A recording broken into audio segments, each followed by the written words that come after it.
പ്രാവശ്യം ബന്ധുക്കളോടൊക്കെ പലരും സൂചിപ്പിച്ചിട്ടുള്ള ഇദ്ദേഹത്തിന്റെ കാര്യം. പക്ഷെ ഇദ്ദേഹത്തിന് തെറിവിളിയും നിസ്സഹകരണവും കൊണ്ടുപോകത്തെന്നാ പറയുന്നത്. ഭാര്യ മക്കളൊന്നും ഇല്ലേ?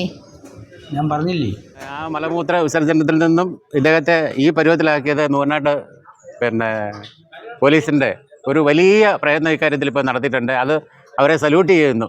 നൂറിനാട്ട് സ്റ്റേഷനിലെ ജീവനക്കാരെ സല്യൂട്ട് ചെയ്യുന്നു. അപ്പോൾ മദ്യപിക്കുന്നതൊക്കെ അവരവരുടെ ഇഷ്ടമാണ്. പക്ഷെ മദ്യപിച്ച് കഴിഞ്ഞ് ജനങ്ങൾക്കും അതുപോലെ തന്നെ വീടിനും നാടിനും മക്കൾക്കും എല്ലാം അപമാനമായിട്ട് ജീവിക്കുന്നതാണ് ഏറ്റവും വലിയ പോരായ്മ. കൊക്കക്കോളയൊന്നുമല്ല, ഫ്രൂട്ടിയല്ല, ഇത് ശങ്കരപ്പുള്ള മലമൂത്ര വിസർജനം ചെയ്യുന്ന കുപ്പിയിലാണ്. പുള്ളി നിരന്തരമായിട്ട് മദ്യപിക്കുകയും പിന്നെ ഇവിടെ ഒരു സെറ്റ് ഓട്ടോക്കാർ മദ്യം എടുത്തിട്ട് കൊടുക്കുക, അത് കഴിക്കുക. പുള്ളി നിരന്തരം പുള്ളിക്ക് എവിടെ പൈസ ATM കാർഡ് കൊടുത്തുവിട്ടാണ് പൈസ എടുക്കുന്നത്. ATM കാർഡ് കൊടുത്തുവിട്ടാണ് പൈസ എടുപ്പിക്കുന്നത്.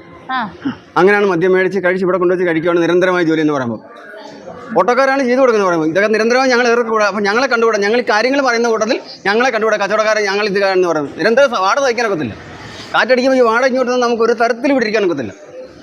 അതിന് ഞങ്ങളുടെ വാർഡ് മെമ്പറേയും പഞ്ചായത്ത് സെക്രട്ടറിയും പ്രസിഡന്റിനെയും എല്ലാം നേരിട്ട് ഞാൻ ചെന്ന് പറഞ്ഞു. ഞാനിപ്പോൾ നിൽക്കുന്നത് ആലപ്പുഴ ജില്ലയിലെ നൂറനാട് പടനിലം പരബ്രഹ്മ ക്ഷേത്രത്തിന്റെ മുന്നിലാണ്. ഈ ക്ഷേത്രത്തിന് തൊട്ട് മുന്നിലായിട്ട് ഒരു മാർക്കറ്റാണ്. ഈ മാർക്കറ്റിൽ ഒരു മദ്യപാനി മദ്യപിച്ചുകൊണ്ട് നാട്ടുകാർക്കും അതുപോലെ തന്നെ അവിടുത്തെ തൊഴിലാളികൾക്കും വ്യാപാരികൾക്കും ഒക്കെ ഒരു പൊതുശല്യമായി മാറിയിരിക്കുകയാണ്. അപ്പോൾ അദ്ദേഹത്തെയാണ് നമ്മളിന്ന് കാണാനായിട്ട് പോകുന്നത്. അപ്പോൾ ഒരുപാട് ആൾക്കാരൊക്കെ ഇവിടെ കൂടിയിരിപ്പുണ്ട്. ശങ്കരക്കുറുപ്പ് എന്ന് പറയുന്ന ഈ അച്ഛനെ ഈ കഴിഞ്ഞ മാർച്ച് മാസമാണ് നമ്മുടെ ഇവിടുത്തെ മുൻ പഞ്ചായത്ത് പ്രസിഡന്റും അതുപോലെ തന്നെ നൂറിനാട് സ്കൂളിൻ്റെ മാനേജറുമായിട്ടുള്ള അശോകൻ നായർ സാർ നമ്മളെ ഏൽപ്പിക്കുന്നത്. അന്ന് അച്ഛനെ നമ്മളുടെ കയ്യിൽ ഏൽപ്പിച്ചപ്പോൾ അച്ഛൻ തീർത്തു അച്ഛൻ്റെ ഇടത് കാല് മൊത്തത്തിൽ എന്താ പറയുന്നത്, നമ്മൾ ആരും കണ്ടാലും മാറി നിന്ന് പോകുന്ന, അതായത് ഹോസ്പിറ്റലിൽ കൊണ്ടുപോയി കഴിഞ്ഞാൽ ഒരു നേഴ്സ് കണ്ടാൽ പോലും അവർ അറപ്പോടെ മാറി നിൽക്കുന്നൊരവസ്ഥയായിരുന്നു. പുഴു വരെ അതിൻ്റെ അകത്ത് നിന്ന് അരിച്ച് ഒരുമാതിരി നമ്മൾ ആരും തൊടുക പോലും ഇല്ല. അച്ഛനെ നമ്മൾ ആരും പരിഗണിക്കാത്ത ഒരു അവസ്ഥയിലായിരുന്നു അച്ഛനെ നമ്മുടെ കയ്യിൽ എത്തിയിരുന്നത്. ആ ഒരു അച്ഛനെ നമ്മുടെ കയ്യിൽ എത്തിയപ്പോൾ അച്ഛൻ്റെ ഏറ്റവും വലിയ പ്രശ്നം എന്ന് പറയുന്നത് നമ്മൾ അറിഞ്ഞതിൽ കേട്ടതും വെച്ചിട്ട് അച്ഛൻ വലിയ മദ്യപാനിയായിരുന്നു. അച്ഛൻ അവിടെ വന്നിട്ടും ആ ഒരു അവസ്ഥയിലായിട്ട് പോലും അച്ഛന് മദ്യത്തിനോടുള്ള ആ ഒരു ലഹരി മാറിയിട്ടില്ല. അച്ഛന് അപ്പോഴും കുടിക്കണം എന്നുള്ളൊരൊറ്റ ചിന്ത മാത്രമേ ഉള്ളായിരുന്നു അച്ഛന്. പിന്നെ നമ്മുടെ കയ്യിൽ ഏകദേശം നമ്മൾ ഒരു 1.5 മാസം നമ്മുടെ കയ്യിൽ കൊണ്ടു നടന്ന് ഇവിടെ കുളനട മെഡിക്കൽ ട്രസ്റ്റ് എന്ന് പറഞ്ഞ ഹോസ്പിറ്റലിൽ നമ്മൾ അച്ഛനെ കാണിച്ചു. ഏകദേശം നമ്മൾ ആദ്യം വണ്ടാനം മെഡിക്കൽ കോളേജിലേക്കാണ് അച്ഛനെ കാണിച്ചത്. അവിടെ ചെന്നപ്പോൾ ആ കാല് മുറിച്ച് മാറ്റണമെന്നാണ് ആദ്യം നമ്മളോട് ആവശ്യപ്പെട്ടത്. എന്നിട്ട് നമ്മൾ അതിനുശേഷം ഇവിടെ ഹോസ്പിറ്റലിൽ കൊണ്ടുപോയി ബാക്കി വേണ്ട ട്രീറ്റ്മെൻറ്റുകളുടെ ഒക്കെ അടിസ്ഥാനത്തിൽ അച്ഛനൊരു ഏകദേശം ഒരു 1.5 ലക്ഷം രൂപയോളം അച്ഛൻ്റെ കാര്യത്തിൽ നമുക്ക് ചിലവായിട്ടുണ്ട്. അപ്പോൾ നമ്മളുടെ കൂടെ നിന്ന് അച്ഛൻ അത്രയും സുഖപ്പെട്ട് കാര്യങ്ങളൊന്നും ഇല്ലാതെ നമ്മൾ ഡെയിലി ആശുപത്രിയിലൊക്കെ കൊണ്ടുപോയി ഡ്രസ്സൊക്കെ ചേഞ്ച് ചെയ്ത് കൊണ്ടുവന്ന അച്ഛൻ ഒരുവിധം അച്ഛന് കുറവ് വന്നപ്പോഴത്തേക്കും അച്ഛന് പുറത്ത് പോകണം, വീണ്ടും മദ്യപിക്കണം എന്നൊരു ചിന്തയായി. അച്ഛൻ്റെ മക്കളെന്ന് പറയുന്ന അവർ രണ്ടുപേരും അച്ഛനെ നോക്കാനും സംരക്ഷിക്കാനും ഒക്കെ താല്പര്യമുള്ളവരാണ്. പക്ഷേ എന്നാൽ പോലും അച്ഛൻ അവരുടെ കൂടെ നിൽക്കില്ല. അച്ഛന് മദ്യപിക്കണമെന്നുള്ള ഒറ്റ ചിന്തയുള്ളൂ. പിന്നെ നമ്മുടെ വീടിന് സ്വന്തം ഇഷ്ടപ്രകാരം ബഹളം വെച്ച് നമ്മുടെ കൂടെ നിന്നവരൊക്കെ പറഞ്ഞതാണ് അച്ഛൻ പോകരുതെന്നുള്ള കാര്യം പറഞ്ഞതാണ്.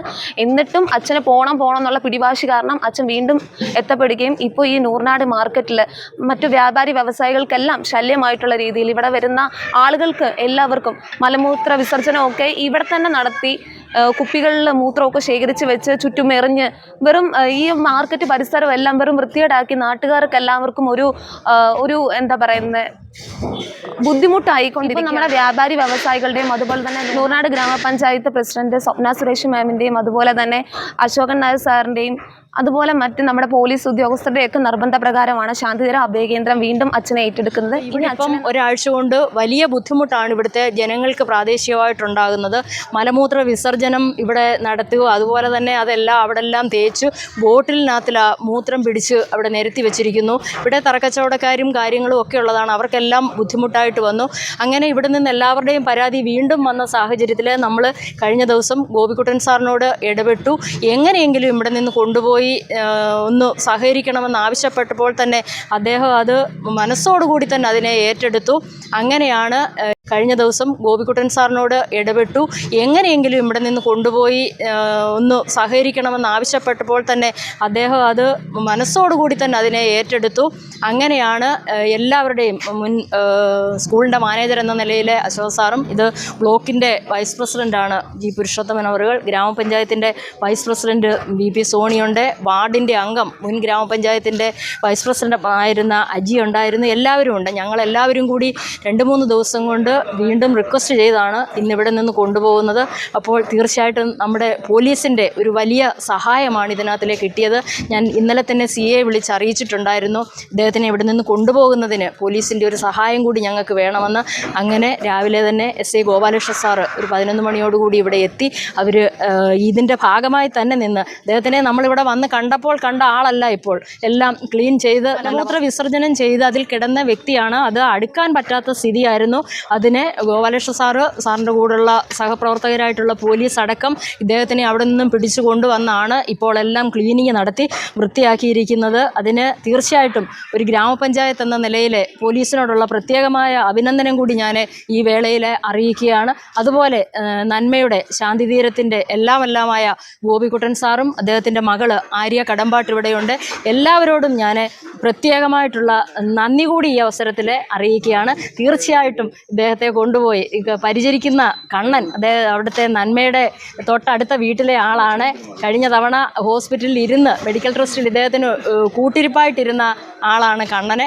അങ്ങനെ എല്ലാവരുടെയും കൂടി സഹകരണത്തോടു കൂടി നമ്മളിപ്പോഴേ നന്മയുടെ കരുനാഗപ്പള്ളി സെൻറ്ററിലേക്ക് ഇദ്ദേഹത്തെ മാറ്റുന്നതിനുള്ള നടപടികളാണ് ഇവിടെ നടന്നുകൊണ്ടിരിക്കുന്നത്. ശാന്തിതീരമാണ് ഇദ്ദേഹത്തെ ഇപ്പം ജീവനോടെ ഇരിക്കാൻ സഹായിച്ചത്. ശാന്തിതീരം